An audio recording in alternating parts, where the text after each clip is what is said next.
And you're just going to continue with your mission? You're not going to come after me? She had mixed feelings as she spoke those words into existence. She wanted him to come after her, but she knew he needed to stay away. Earth needed him, after all, and she just wasn't selfish enough to ignore that. Hi, my name's Danielle Forrest, and on this channel I do videos about myself, my writing, and anything related to those topics. In this video, I'm going to be reading from episode 13 of Fated Mates of the Drakoan, titled For Her Safety. Let's get started. Van latched onto Davin's arm the moment they started walking, holding him back so they could talk, a talk Davin had been avoiding all day. To make matters worse, he could physically feel every foot of distance separating them as this got farther and farther ahead. It felt wrong, and he wanted to close the distance, but Van wouldn't be budged. "Do you have any idea how bad your timing is?" Van said, his voice barely raising above a whisper. Davin laughed. Yes, he knew. But there were just some things in life you couldn't control, and this was one of them. He wished he could have just pretended it didn't happen, that he hadn't caught her scent, but Dracoans weren't built that way. They developed entire classes of medications exactly because there was essentially no controlling themselves once that instinct kicked in. So when it had happened to him, he'd tried. He'd honestly tried. But he'd barely been able to think, and the moment he'd let down his guard, he'd succumbed. "I'm sorry." Van sighed, a compassionate expression crossing his face as his voice softened. "You could have told me.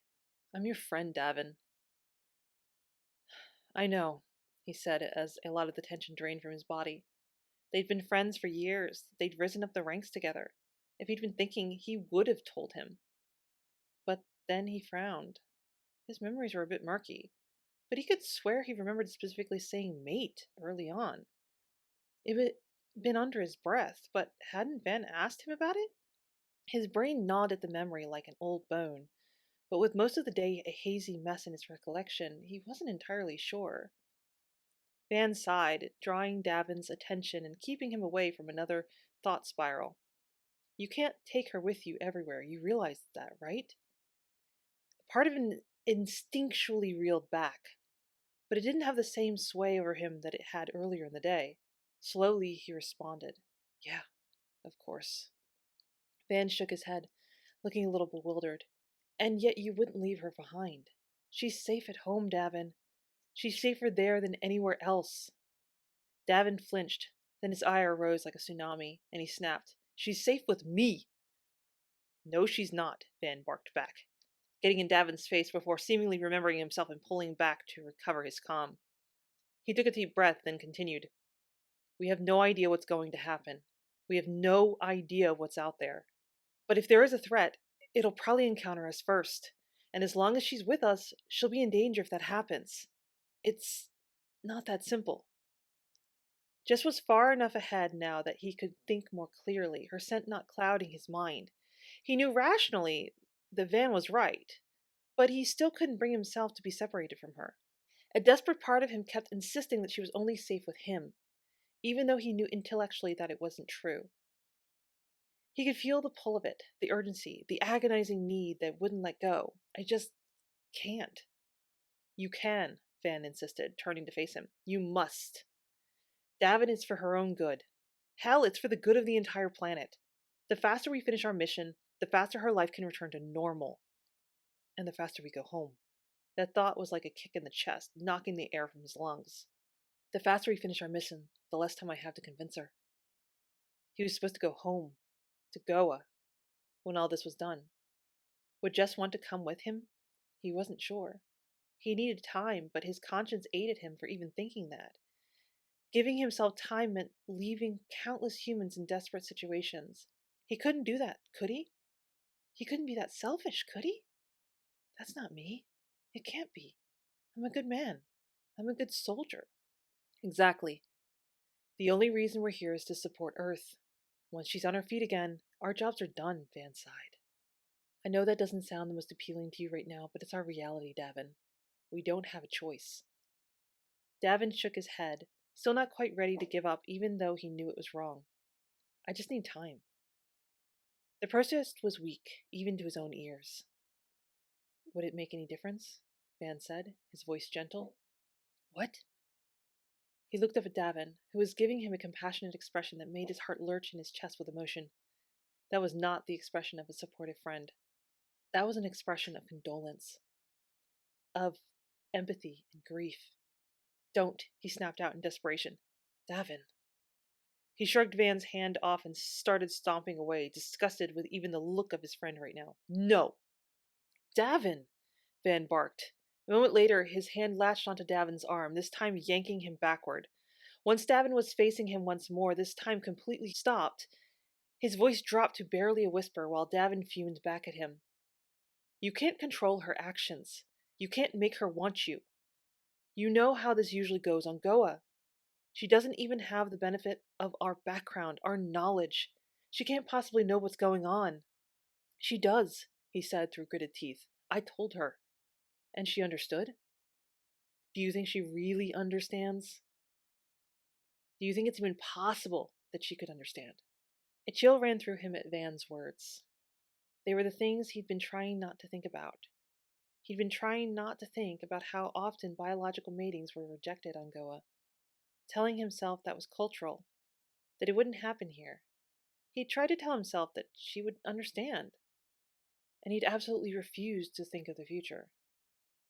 But Van wasn't letting him live in that little bubble anymore, that fantasy world of his own making.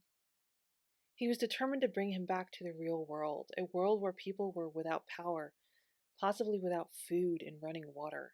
A real world where anarchy was only a breath away. His mission was vital to ensuring that Earth returned to normal, that life here was returned to its former glory. He didn't want to hear that, though. He didn't want to think about it, because it made the things he was feeling right now a hindrance and morally bankrupt. What's worse, his feelings, this mating, were actively hurting his mate. This was her home. If he focused on her, her home would continue to be without power. She would have to live in a world under constant threat of falling into chaos.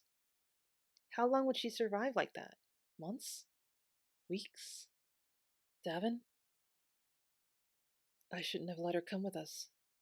Yes, I know, Van nodded. She only came because you refused. What? She only came because you refused. Although, I'll admit, I didn't figure it out the very moment she offered. But it became pretty clear she was trying to get you to do the right thing. Davin sagged, the statement gutting him. So she didn't even want to come with us. She's potentially risking her safety because I'm a useless ass? I wouldn't go that far, but yeah. He shook his head as pain bloomed, nearly suffocating him. I have to let her go. Yeah. Every part of his body felt locked in place, like it was unwilling to admit the truth. It took great effort to slowly relax each muscle. He unclenched his hands, his arms, his legs, torso, and finally his jaw. I don't want to, he said, a final plaintive cry before defeat inevitably dug its sharp claws into him for good. Van shifted his hand, gripping Davin's shoulder comfortingly. I know, but it's the right thing to do. Just try to ignore the fact that Davin and Van were behind her, talking quietly together like two teenage girls sharing gossip. It was a bit awkward, and she really wanted to be closer to Davin, but she suspected the two needed time to talk. She'd only just met him, but she was certain something wasn't quite right with him. You didn't get to be someone as high up as a commander without a certain degree of professionalism and discipline. Discipline he seemed completely lacking in since meeting her, because of our mating. She couldn't say she had completely understood the mating. She could feel it, but it seemed simultaneously awe-inspiring and baffling. How could two species that had no evolutionary common origin click so well together? How could a biological quirk of one species affect another completely unrelated one? It was so weird, but also fascinating. And why was it that she could literally feel every foot of distance between them, like a string tugging on her belly button? She reached down, touching the spot in question, though she supposed the sensation wasn't that distinct or specific.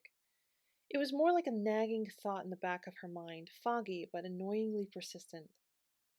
She glanced back. The others were now over a block behind her, and she stopped. Van had his hand on Davin's arm, and they were talking intensely. Then his hand moved to Davin's shoulder, and all the energy oozed out of the conversation. Something just happened.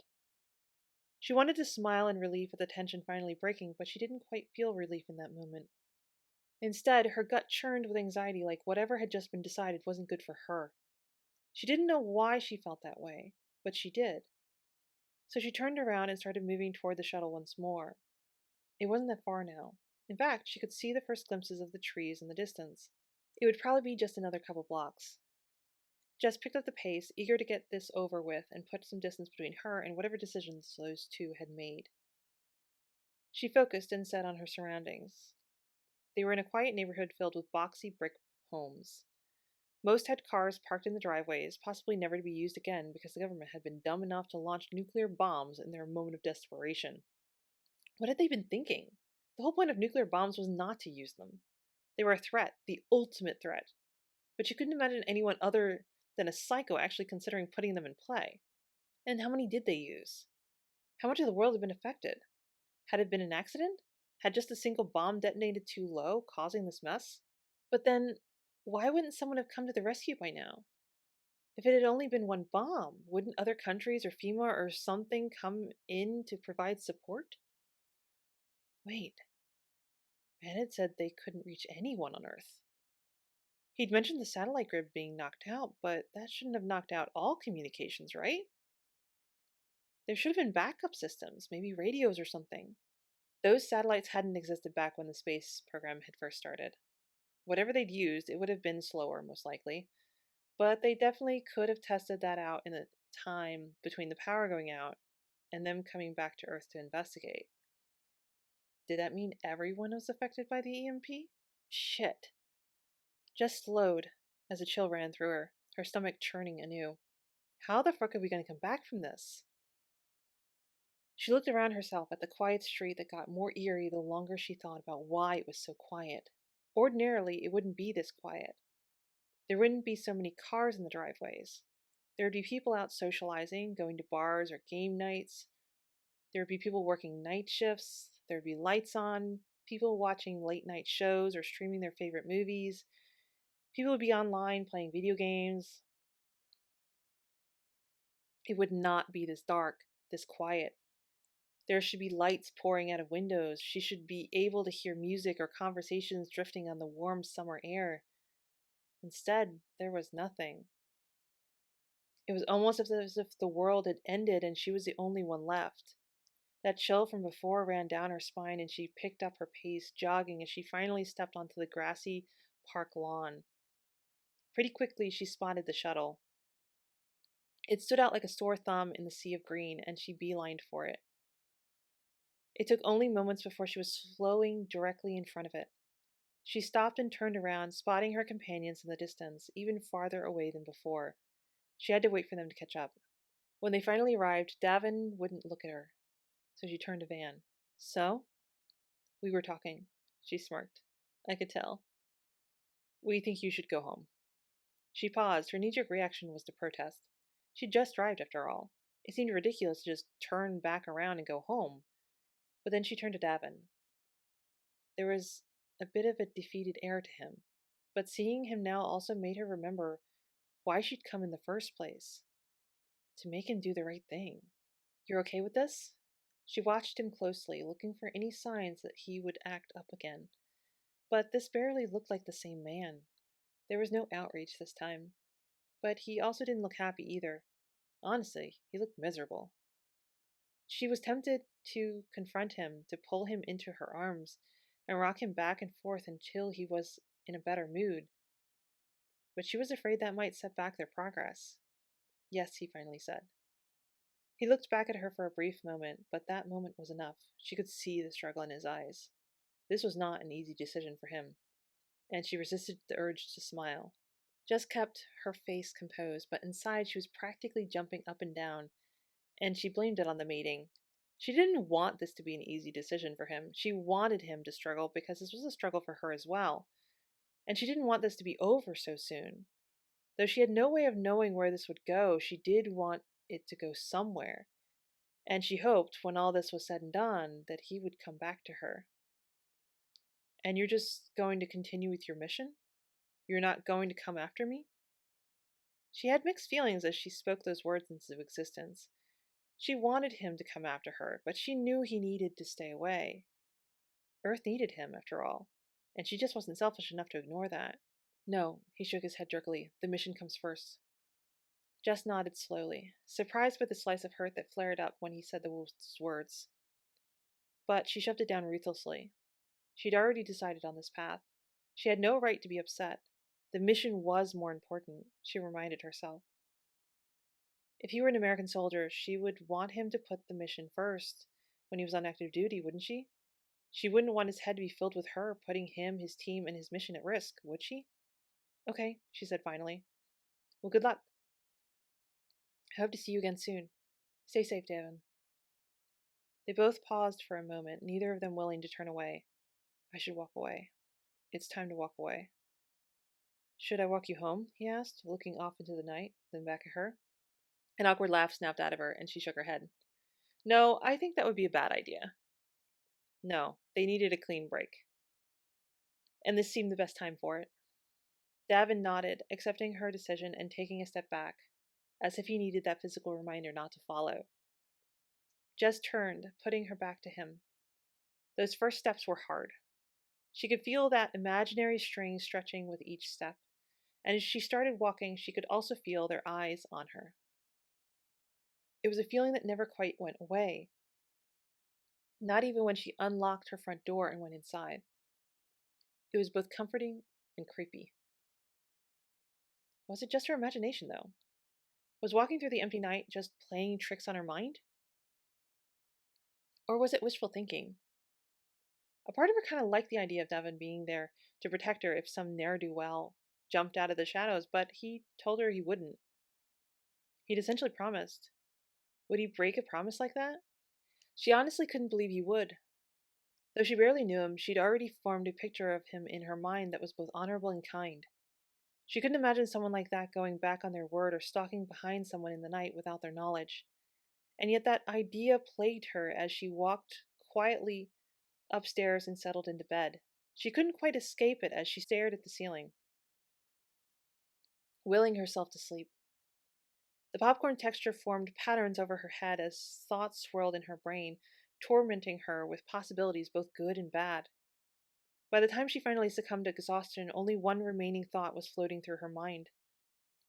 Do I even want him to keep his promise?